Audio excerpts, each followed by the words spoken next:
Hello friends, स्वागत है हमारे यूट्यूब चैनल के एजुकेशन बॉक्स पे। आज की वीडियो में हम लोग देखने वाले हैं कुछ नंबर सिस्टम के कुछ सिलेक्टेड और इम्पोर्टेंट क्वेश्चन जो रेलवे एनटीपीसी और railway RRB group D 2018 second shift में आए हुए क्वेश्चन हैं और आने वाले एग्ज़ाम में भी आपको ऐसे क्वेश्चन देखने को मिलेंगे।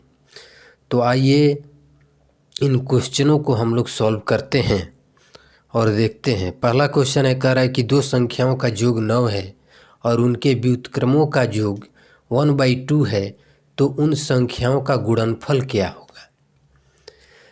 तो ऐसे क्वेश्चन में आपको कुछ नहीं करना है। इस क्वेश्चन को सॉल्व करने के लिए आपको यहाँ दिया हुआ है कि दो संख्याओं का योग 9 है। तो मान लेते हैं कि पहला संख्या जो हो गया, पहली संख्या मान लेते हैं x हो गया और दूसरी संख्या जो हो गए y हो गया, और इन दोनों संख्याओं का जो योग दिया हुआ है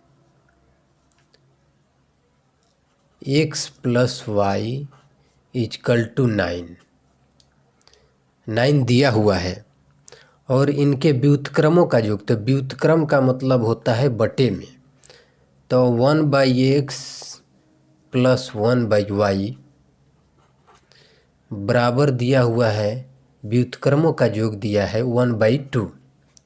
तो यहाँ से इसका एलसीएम ले लेंगे, और एलसीएम ले लेंगे तो यहाँ से आपको मिलेगा, यहाँ से मिलेगा x/y, x × y बराबर 18। तो यहाँ से मान लो कि ये पहला समीकरण हो गया, और यहाँ से मान लीजिए ये दूसरा समीकरण हो गया। इसके बाद आपको इसमें कुछ नहीं करना है। यहाँ पूछ रहे उन संख्याओं का गुणनफल पूछ रहा है, तो गुणनफल जैसे अब पहला समीकरण हो गया x + y = 9 और xy का मान निकल के आ गया हमारा 18। तो इस संख्या में, इस इक्वेशन में कौन ऐसा नंबर रखेंगे कि ये सेक्टिफाइड हो जाएगा। मतलब इस संख्या x और y का इसमें मान रखना है कि इसको ऐड करने पर 9 है, तो 6 + 3 9। ये पहला समीकरण जो है सेक्टिफाइड कर गया। दूसरा समीकरण दिया हुआ xy बराबर 18, तो यहाँ पर 6 + 3 रखेंगे तो 18, और 6 + 3 रखते हैं तो 9। दोनों समीकरण जो है हमारा सेक्टिफाइड हो गया। तो इस तरह से 6 + 3 रख कर 18 निकाल दिए, और 6 + 9 रखकर 6 + 3 रखकर 9 निकल गया। तो पूछ रहा है कि उन दोनों संख्या, हमारा संख्या निकल के यहाँ पर आ गया x बराबर 3 और y बराबर 6 निकल के आ गया। अब ये दोनों संख्याओं का गुणनफल पूछा है, तो इसको गुणा कर देंगे 6 और 3 में, तो निकल के आ जाएगा 18। तो यहाँ पर ऑप्शन दिया हुआ है, ए में 10 है, बी में 15 है, सी में 17 है, डी में 18। तो ये ऑप्शन नंबर डी हमारा मैच कर गया, तो ये डी ऑप्शन उत्तर हो जाएगा। तो इस तरह से इस क्वेश्चन को हम लोग सॉल्व कर सकते हैं। चलिए अगले क्वेश्चन की ओर चलते हैं। अगला क्वेश्चन हमारा क्या है,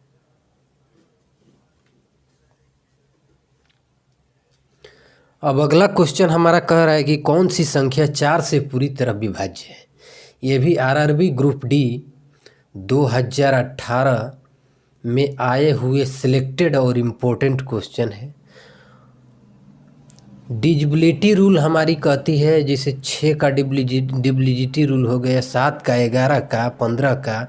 इस पे अलग अलग हम इस टॉपिक पर अलग से वीडियो बनाकर डाल देंगे। अभी जो हमारा क्वेश्चन है हमारे सामने जो दिया है, कौन सी संख्या 4 से पूरी तरह से विभाज्य है। तो 4 का डिविजिबिलिटी रूल कहती है कि 4 से विभाज्य होने के लिए ये अंतिम अंक 2 अंक विभाज्य होना चाहिए। 4 का डिविजिबिलिटी रूल कहता है, यहाँ पे नोट करके लिख देते हैं, 4 से विभाज्य होने के लिए लास्ट का दो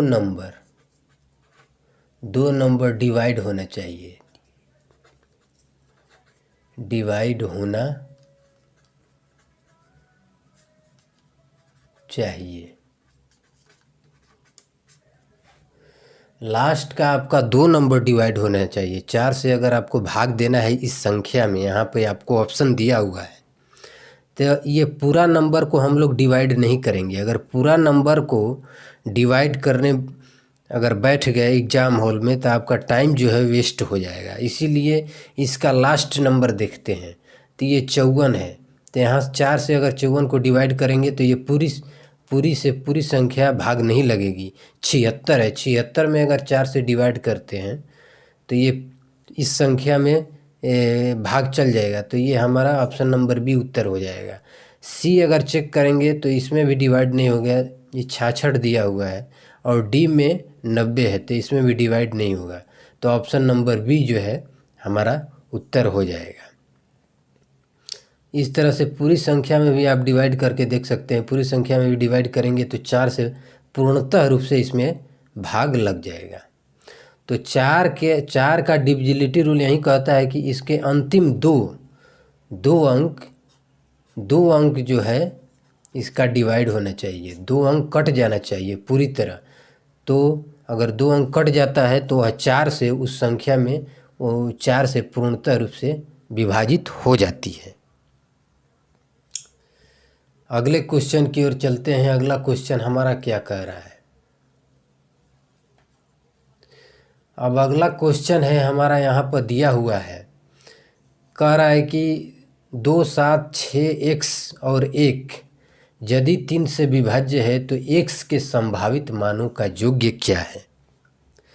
तो इस तरह से क्वेश्चन को सॉल्व करने के लिए आपको इसमें कुछ नहीं करना है। ये भी आरआरबी ग्रुप डी 2018 फर्स्ट पाली में आया हुआ क्वेश्चन है। तो जब भी आपको ऐसा क्वेश्चन मिले तो आपको इसमें कुछ नहीं करना है। इसमें जितने भी नंबर जो दिए गए हैं इसको ऐड कर देंगे। यहाँ पे आपको नंबर दिया हुआ है कि 2, 7, 6, x और 1, तो इसको हम लोग ऐड कर देंगे, जोड़ देंगे। इसको जोड़ेंगे 7, 2, 9 और 9, 6, 15 और 1, 16। 7, 2, 9, 6, 15, 1, 16। तो यहाँ से मिल गया आपको 16 प्लस x। ये 16 प्लस x हो गया। अब 16 प्लस x में यहाँ संभावित x के जगह ये जो x है इसके जगह पर हम लोग ऐसा मान रखेंगे जो कि 3 से पूर्णतः रूप से डिवाइड हो जाए। तो यहाँ पे अगर हम लोग रखते हैं 16 प्लस 8, 16, 4, 20, 4, 24, तो 24 जो है 3 से पूर्णतः रूप से डिवाइड हो जाएगा। यहाँ 3 से भाग देंगे तो ये डिवाइड हो जाएगा। अच्छा, अगला अब और 2-3 मान और रखेंगे इसमें। अगर मान लेते हैं 16 और 3, अगर 3 यहाँ पुट करते हैं तो 16, 17, 18, 19, 3 नहीं जाएगा, 2 जाएगा। 16 प्लस 2 18 हो जाएगा। तो 18 से भी हमको 3 से पूरी भाग लग जाएगी। और इसमें मान हम लोग रख सकते हैं यहाँ पे 16 प्लस 4, 16, 4, 20, 16 प्लस 5 रखते हैं। 5 अगर रखेंगे मान यहाँ पर तो 21 हो जाएगा। तो 21 जो है संख्या 3 से पूरी डिवाइड हो जाएगी। तो इस तरह से हम लोग इसमें इसमें पूछ रहा है कि कितने मान जो है रखे जा सकते हैं, इन मानों का योग्य क्या होगा। तो इस तरह से इसमें हम लोग एक बार 8 रखे, 2 रखे और 5 रखे। तो 8 प्लस 2, अब इसको ऐड करके लिख देंगे यहाँ पर 8, 2, 10, 5, 15। तो टोटल जो है संभावित जो मान है हम लोग 15 जो है रख सकते हैं। तो टोटल संख्याओं का योग हो गया 15। तो यहाँ पे आपको ऑप्शन दिया हुआ है ऑप्शन नंबर सी जो आपका मैच कर गया। तो इस तरह से ऐसे क्वेश्चन को हम लोग सॉल्व कर सकते हैं। तो आज की वीडियो में इतना ही। अगर वीडियो अच्छा लगा हो तो वीडियो को लाइक करें, शेयर करें और सब्सक्राइब करें। Thanks for watching this video. Thank you.